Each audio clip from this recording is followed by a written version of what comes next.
I want to welcome you to another installment into the Invest Podcast. I'm your host, John Ross. Remember to like, share, and subscribe. Also, follow me on Instagram at All Things Invest. All Things Invest with 3 T's.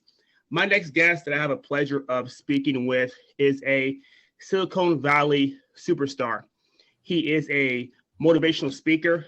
He is a coach. He is a husband. He is a father. He is an inspiration to many. I was going over his content, going over his profile, and really researching this man. And I really realized he would be a great guest to have on the Invest Podcast. The man is super duper busy, so I appreciate him just granting us a little bit of time and speaking with us. I want to welcome Josh B. Payne to the Invest Podcast. Josh, how you doing today, brother? Man, I'm better than you could ever imagine. I appreciate being here. Man, thanks for definitely giving us that time. So, Josh, man, we just wrapped and talked really quickly. You said that you are from Sacramento, born and raised? Sacramento, baby. Roots run deep in Sacramento. Roots run deep. Nice. Where'd you go to high school out here? Sac High, then went to Sac State. And you were a Dragon. I was a Dragon. I was a Dragon. Back when the Metro League was still the number one league in Sacramento, and I don't even know if it exists anymore when I go back. I think so. And then you were a Hornet. I was a Hornet after that. Yep. Hall of Fame there for baseball, and just had a blessed career and just love my experience there, and I coached there, and then transitioned into the professional world. Yeah, I see some like sports memorabilia back there. I see a Payne jersey. I see a basketball. I see Leader of Champions. I love that, brother. Number 12, huh? Well, that was the year for that particular recognition. And so, it was from our company, and so it was great. It was great. So when me looking you up and stuff, seeing you're really big in the financial sector, helping lots of people gain, financial independence. Out of all the career fields, you're in sports and all that. What made you decide to go into the financial sector? Yeah, great question. And I would say this is I had no experience in this industry whatsoever. I was an athlete, right? I mean, I went to school to swing a bat, right? Mm-hmm. And but what happened after that, and really my story is I had a great career. Ended up, I was an MVP all conference and the number 3 rated conference in the nation, inducted in the Hall of Fame at Sac State. But really, I had a back injury right before my senior year. And as a college athlete, you're a dime a dozen, right? So once you have that injury, chances of going to the next level, even though I had a great season, I was used goods at that point in time. The reality was I became, I finished up the school year, did what everybody said to do, which was to get that degree and get that job. And I landed in the golf industry running high-end private country clubs out here in the Silicon Valley. Wow. And I spent 10 years in the industry. And that's really where everything changed for me. At 31 years old, Jonathan, I decided I was going to unlearn everything I'd ever been taught about success in business and relearn it from the people that were living the lives that I wanted. And what happened was through a series of mentors, reshaped my entire mindset. I came from very middle income upbringing.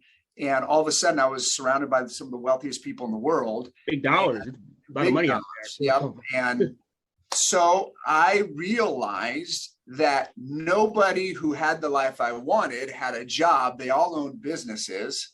And so, it's just this big transformation of mindset that led me to leave that industry in search of what I was going to do. And let me tell you why I got into the financial industry is because when I sat down for the very first time, my wife and I did, to have our planning process put in place, I was so blown away with what we didn't know. And I could not understand how that was possible, that it took me to like 32, 33 years old to learn anything about these financial concepts. And when we were done, I looked at my wife and I said, how are we going to ensure that our loved ones and our friends and family get this same information? Because we said, we don't know. We know for sure they don't know. Yeah. And I said, you know what? There's only one way to ensure it. And that's it. I'm going to get licensed. And I'm going to get started in this industry. And so it was born out of the crusade that I realized we had a systemic problem in our country, and that was lack of equal access and opportunity to that financial education and resources across all economic borders, right? So unless you're in that top 2%, chances are you're not privy to that information, and all we're taught is what's taught from generation to generation. And I realized at that moment I was going to make a change in our own families, a generational, preparation and building. But I also realized I could make a difference in the country, in the communities by building a business and getting started in the industry. Yeah, because kind of the narrative is that really people who are on modest incomes, middle class earners, they think to really invest, to really earn any money outside their job, they have to be really rich. And I was reading, one thing I know is that with a few basic types of principles, you could really get on your way to start trying to build a life you really want to kind of get some financial freedom. You don't have to be a millionaire. Am I right, Josh? Yeah, 100%. Now the industry is the unless you're in that top 2%, you're up against it as far as the industry is concerned, as far as receiving that information. But you can absolutely do it. It's just about building the right habits. Once we know better, we can do better. And once we know and we build the habits, look, if you're not investing money when you're making little amounts of money, you're not going to invest money when you're making a lot of money, right? Why? Because we never established the habits. But once we establish the habits and we can grow into something, then it's just a matter of the more money we make, the better I can prepare, the more money I can put away. And we've got a shot. If we can learn the information, if we know better and we can do better and we can implement the right habits, you absolutely, right? Little amounts of money over a long period of time end up being large sums of money in the end. Yeah, so you've done speaking and things of that nature, and I've listened to some of the people that have came from seminars that you have hosted, and they're just really blown away. They're really wowed by and really motivated by the information that you've given to them. And I know you're also really big on entrepreneurship as well. Am I right, Josh? 100%. Yeah, that stemmed from my time in the golf industry. I had a gentleman, he said to me, this is what, it's 10 years of this, right? So, I mean, there was a lot of reprogramming over those 10 years that happened in my head. Yeah. But there's a couple of instances that were very transformational. And I think that other people are impacted by them as well. And so a couple of those are this. There was one time he said, Josh, what do you think the biggest separator is between the wealthy and the middle class? And I naturally said, the money, that's easy. And he goes, see, this is what you need to understand, Josh. He said, look, the money's just a result. The number one separator between the wealthy and the middle class is the specialized knowledge that the wealthy understand about how to acquire that money. I was like, oh. And he went on to say that there's really two things that they know differently. Number one is ownership, and number two is leverage. He said, middle-class families teach their kids middle-class things traditionally. This is what my situation was, right? And that's namely how to get a job in the system. He said the wealthy teach their families something much different. And those are two things. Number one is how to own the system. And number two is how to leverage everything within the system. And he said, look, Josh, he goes, Sam Walton said this. He said, if you want to become wealthy, there's two things that you need to do. You need to sell to the masses, and you need to multiply yourself to be in more than one place at the same time. And I was like, huh. He goes, Josh, how do you think we're out here every day playing golf at this beautiful country club, making all this money? And I'm sitting here with you. He goes, because we all own businesses and have others running the business. And I was like, the clouds parted and the sun came down. I went, finally, I understand how you guys are where you are, and I am where I am. And he said to me this, John, he said, Josh, you're amazing at what you do, but if you continue to do it the way you do it, you'll never have what we have. He said, what you need to do is you need to find somebody who's going where you want to go. You look into their eyes, you know they're going to get there, and they're willing to show you what to do. He said, when you find that person, you unhook your little red wagon on whatever it's hooked on, and you hook it onto them, because they'll drag about 7 to 10 people with them. And that is where, we started to transition into entrepreneurship. And I just believe that in today's day and age, more than ever, we're going through a period of time right now they're calling the Great Resignation, because over the last 24 months, give or take, right, through COVID, people worked at home. They all of a sudden had this freedom. They learned what it was like, and now they don't want to go back to their old jobs. Right. They want to go back to where they were. They realized they had freedom. They got a taste of it. And so we're in this period of time now where entrepreneurship, look, for the average person to have a shot, we've got to, at least in addition to what we're doing in our job, have something a side hustle that brings in additional income, because Definitely. At the end of the day, if our income's not enough to accomplish our goals, we have 3 options: give up on our goals and dreams, ask for a major raise. Well, neither one of those are likely to happen, right? So the only other thing is to do something in addition to your current career. That's entrepreneurship. Love it. So to my next question, man, I'm really big on pushing the growth mindset to people I work with, to my viewers, I'm a fitness trainer, to my clients, different people. And I tell people, don't be afraid to go out there and try new things, different things, chase your goals, chase your dreams. Don't be afraid of failure. So many people are afraid to fail. So many people are afraid to go out there and try new things. And I push the same thing you do as well. At least if you don't have a big side business, have a side hustle, something that you're doing on the side to generate business and revenue for you and your family outside of your job, just in case something were to happen to your job. Like for instance, myself, I've worked in manufacturing in the rice business, and in California, as of right now, we're coming up on a big problem is we have not been getting rain. Right. So we're running into an issue down the road where we're not going to have rice. So we're not going to have rice. There may be an issue with some people not possibly having some employment possibly for a period of time. So that's something I've looked at. I've always wanted to kind of have something going on the side. But can we talk a little bit about growth mindset, the importance of that? 100%. I think it starts with understanding that as the human race, human beings are designed for progression. We're designed to continue progressing forward. And that in and of itself is a growth mindset. Look, the reality of life is we're either growing or we're dying, right? That's a cliche or a term that's used all the time, but it's the truth, right? It's the truth with nature, right? You look at a fruit is either green and growing or it's ripe and rotten. It doesn't hang on the tree in this perfect state, right? Well, right.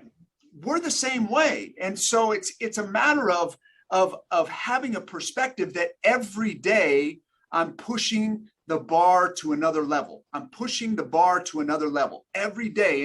And what happens, I think, there's a lot of aspects to it, but we get into this comfort zone where everything we want in life is outside of that comfort zone. We're stuck in this comfort zone. And really, I like to just simplify the growth mindset to say, look, it's not hard. It's not quantum leaps. How about this? How about get better 1% a day? 1% a day at the end of the year, John, that's 37 times the person I was at the beginning of the year. Yeah, I'm gonna take that from you. I love that. Right. And so if you look at that, anybody can get better 1% a day. What's something I can do today that makes me 1% better than I was yesterday? Just that little tiny crumb.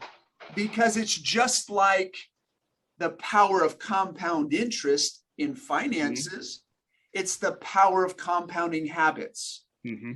And all of a sudden we turn back and we're 37 times the person I was 365 days ago. That's like, wow, just that little bit.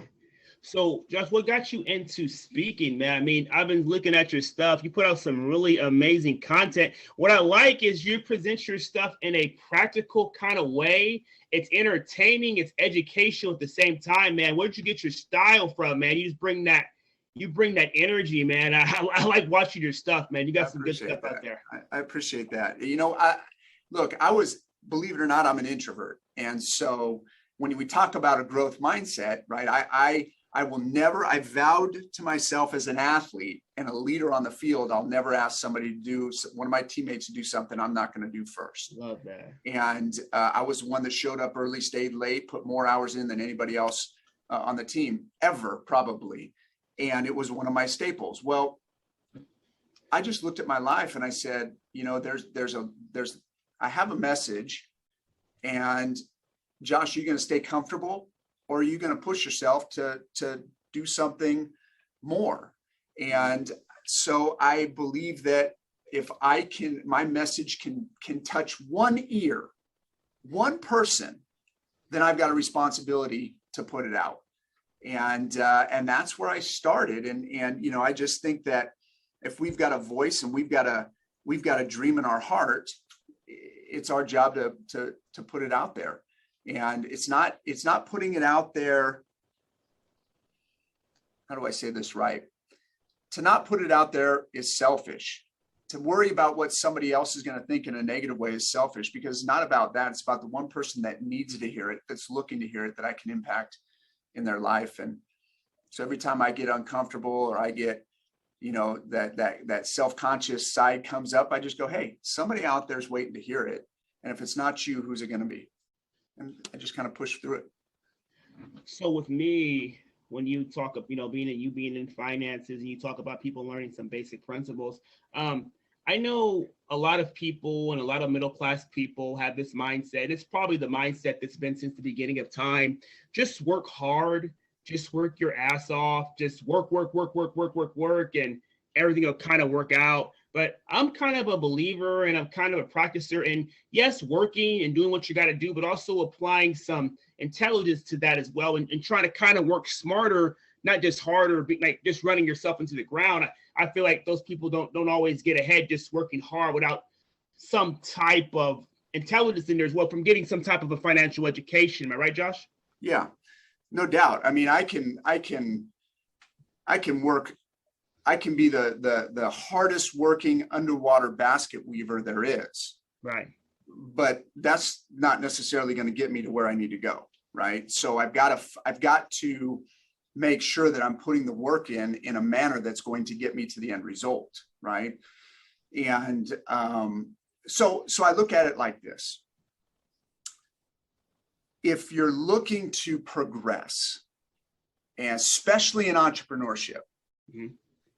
get a mentor. Okay. Mentorship has been everything in my life. Every bit of knowledge, every line of knowledge. I didn't make up anything. I just have been a student of the game for so long, of mentors in my life, that has shaped who I am. And it's that helps me progress forward faster. It's like this. Here's the value of mentorship in terms of getting to where you want to go faster and easier. Picture this. Picture a minefield. I'm on one side of the minefield. You're on the other. You're my mentor. My goal is to get to the other side of the minefield. Well, I can do it on my own, but it's going to be a bloody mess. Yeah, it's going to be rough. Or I can allow you to tell me where to go. Take 2 steps forward, 1 step to the right, 2 steps forward. Why? Because you've already been through it. Yeah, the experience. So you can get me to the other side faster with less pain and agony. And so that is an example of working smarter, simply by getting a mentor that can help you get there. Why? Because they've been through it. Definitely, most definitely. So how does it feel now at 31 years, when you were 31, and you got into the financial sector? It seems like you really enjoy what you're doing. How does it feel to be doing something that really gives you purpose, to be doing something where you can look in the mirror and say, this is what Josh B. Gordon was supposed to be doing? Because not everybody gets that lucky, but How does it feel, man, to be really impacting lives for the better and changing people's lives? How's that feel, Josh? Well, I believe I was put on this earth to serve our brothers and sisters, right? And so from a spiritual sense, which I there's a book out there that changed my life as it relates to this. It's called Thou Shalt Prosper, the 10 Commandments of Making Money. A mentor of mine suggested I read it. It's extraordinary. It's written by a Jewish rabbi who actually travels the country speaking at Christian churches about building and accumulating wealth in the way of the ancient Torah or the Old Testament, whereby it says in there, and the basis of his teachings are, we were put on this earth to serve our brothers and sisters, and that's God's calling for us. Well, if that's the case, then God made business because business improves lives of others. And so if that's the case, then me being in business and improving the lives of others is serving the mission, right? And so I believe that's what I was put on this earth to do. And so it is a passion work. It is working to fulfill the passion I have inside of me to leave this world in a better place than when I got here, in the smallest amount, or as I continue to grow, the biggest amount possible, right? And so for me, that's very important. Now, I will tell you that people often say, find something you love and you'll never work a day in your life. I'm going to tell you, I disagree with that. And this sort of is contrary to the last statements we made about my life. Yes, right. I'm passionate about what I do, but at the end of the day, what people fail to do, in my opinion, is fall in love with their dreams. Become so convicted about accomplishing their dreams. As Tim Grover says, the work it takes to get there then becomes irrelevant. Why? Because I want the end result.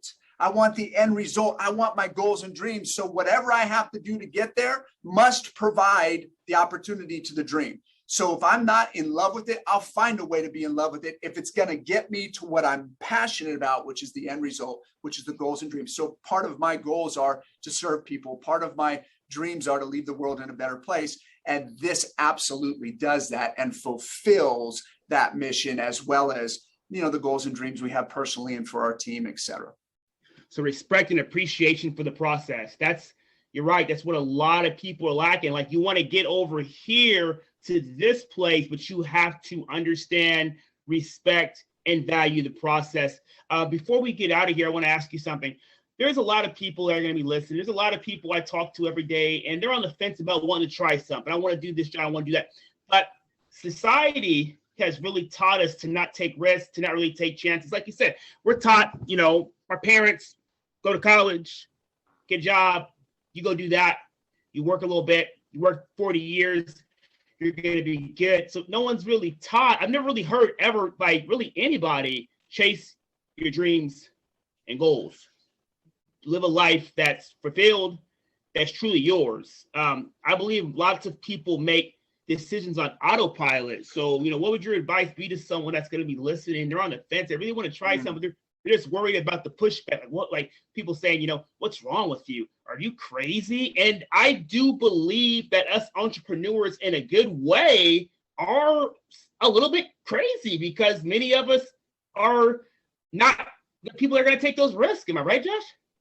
Yeah. Well, so you ask a very good question, and I've got a great answer for it. Love it. Ready for it. And so in terms of the crazy part, I guess my question is always, as compared to what?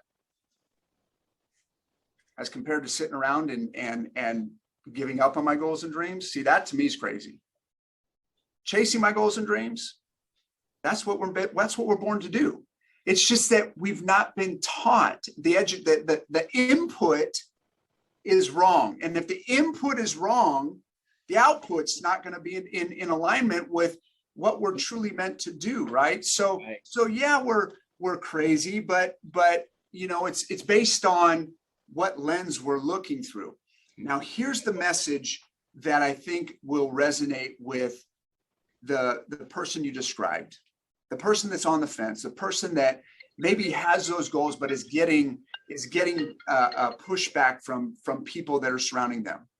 I recently had a conversation with Greg Reed, the co-author of the book, 3 Feet from Gold, worked with the Napoleon Hill Foundation for a long time. Wow. And I asked Greg Reed, I said, Greg, tell me about mentorship. And he had the most profound answer. He said, Josh, let me explain to you the difference between the world class and the middle class. He said, the middle class, they listen to the opinions of those surrounding them. Yes. Most namely family, friends, etc., who are at the same level or below them. I love it. He said the biggest difference with the world class is the world class seek guidance from those who are where they want to go and are getting the results that they want today. World class versus middle class. I love that. And so what he told me, he said, Josh, if somebody does not live the exact quality of life that you want, you must not listen to them. And he said, there's a reason. Because the second you accept their advice, you immediately accept their quality of life. Damn. You just really, man, wow. So for entrepreneurs that are on the fence, to summarize that point, find somebody who's where you want to go, getting the results you want today, and go seek guidance for them, because I promise you the story they're going to tell you is going to be much different than the story of everybody else surrounding you. Excellent. I couldn't have said that any better. That was some great game, a great piece of advice. Josh, before we wrap up this show, if any of my listeners want to get with you, they want to find out about your financial services, find out more about PF Investments, how can they get at Josh B. Gordon? Yep. So you can go, actually, Josh B. Payne. So you can go to Instagram at Josh B. Payne, at Josh B. Payne, Payne. Find me on Instagram. Shortly, we've got our website's going to be joshpayne.club. It's coming up. We're just rebranding it. But right now, best way, send me a DM at Josh B. Payne. Follow me and then send me a DM so it comes into the right folder, and then we can connect from there. And absolutely, man, would love to connect with anybody. Definitely, Mr. Payne. Josh, it's been awesome having you. I'm sorry right there, I called you Gordon at the end, man. It's been a long day. Hey, I've even heard sportscasters get a name wrong live, and those guys make like $1 million, brother. That, I've been called way worse in my lifetime. Man, it's been a great time. I look forward to speaking to you again privately, learn a little bit more about you and what you do, and what we can do together, man. It's been great. I want you to enjoy the rest of your evening. I got to run. We'll chat soon. It's a great show. Absolutely. Take care, brother. Let's go change the world. All right.